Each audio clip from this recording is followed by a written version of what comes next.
When you learn basic tonal theory, you learn about the major scale, melodic minor, and harmonic minor. If you study 20th century classical or jazz theory, you probably also learn the whole tone, augmented, and diminished scales. What makes these 6 scales special? A music theorist by the name of Pressing came up with a set of criteria to show what these scales have in common, and it reveals a useful guide to understanding the relationship between musical structures. This video is an introduction to the series on the Pressing scales, where each episode will explore a Pressing scale in an exhaustive manner that will give us a complete picture of the web of connections between the most prominent chords and scales. I'm JayBeard, and I make videos about Scriabin and other topics related to music theory. Check out my website to see the courses and lessons that I offer, and please like, comment, and subscribe. This series uses set theory terminology like set, which means all the manifestations of a chord or scale, inversion pair, and subset and superset, which you can learn about in these videos. At the end of my Set Theory Simplified series, I mentioned that the next step after learning the basics of set theory was to learn about the ways that sets relate to one another. That's what this series is all about. In this episode, I'm going to explain what criteria is used to determine the pressing scales, I'll list the pressing scales, and I'll explain why it's useful to understand chords and scales in relationship to the pressing scales. I'm excited to share the periodic table of music with you all. Let's get into all this at the whiteboard. The pressing scales are the largest supersets among scales that don't have 2 consecutive semitone intervals. An example of 2 consecutive semitones is C, C-sharp, D.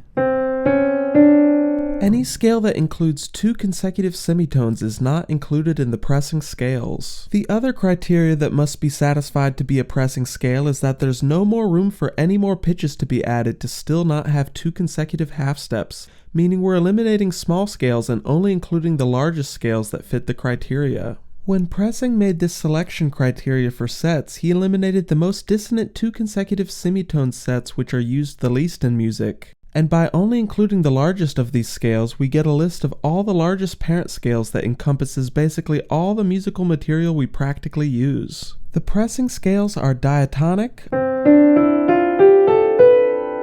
acoustic, harmonic minor, harmonic major, octatonic,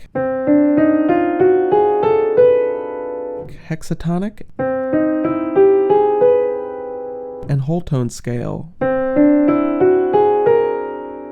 If we add more pitches to any of these scales, it would break the 2 consecutive half-step rule. If we thought of a smaller scale like the pentatonic scale, we would be able to add more pitches to it without breaking the rule, meaning it must be a subset of one of the pressing scales. The pentatonic scale is of course a subset of the major scale, meaning it fits within the major scale. I'll be referring to the major scale as the diatonic scale because it's a term meant to refer to the entire set, of which the major scale is just one mode. You might have noticed there's only 6 diagrams for 7 pressing scales. That's because the harmonic minor and harmonic major scales are inversion pairs, meaning they're flipped versions of the same structure and thus have the same subsets. That means there's 6 unique sets that make up the pressing scales, and one of the sets has an inversion pair. One of the most useful things we gain by learning about the pressing scales is to associate smaller subsets with the pressing scale that it belongs to. I mentioned the pentatonic scale as a subset of the diatonic set.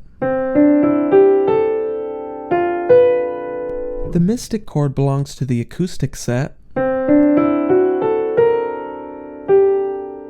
and the French 6 chord belongs to the whole tone, acoustic, and octatonic set.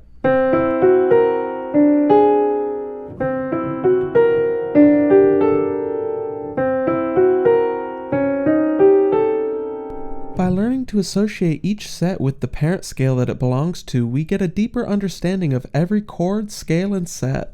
We can understand these 6 pressing sets to be the primary flavors of our harmony palette, of which most other sets are a fragment of.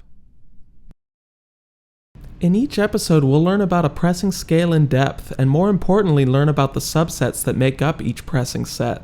We won't have time to get into some of the smallest subsets for some of them, but we'll at least learn about all of the largest subsets of the pressing scales. I'll cover the pressing scales in the reverse order that I mentioned them here, starting with the whole tone scale.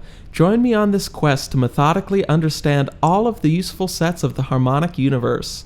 Please check out my website, join the Discord, and please like, comment, and subscribe.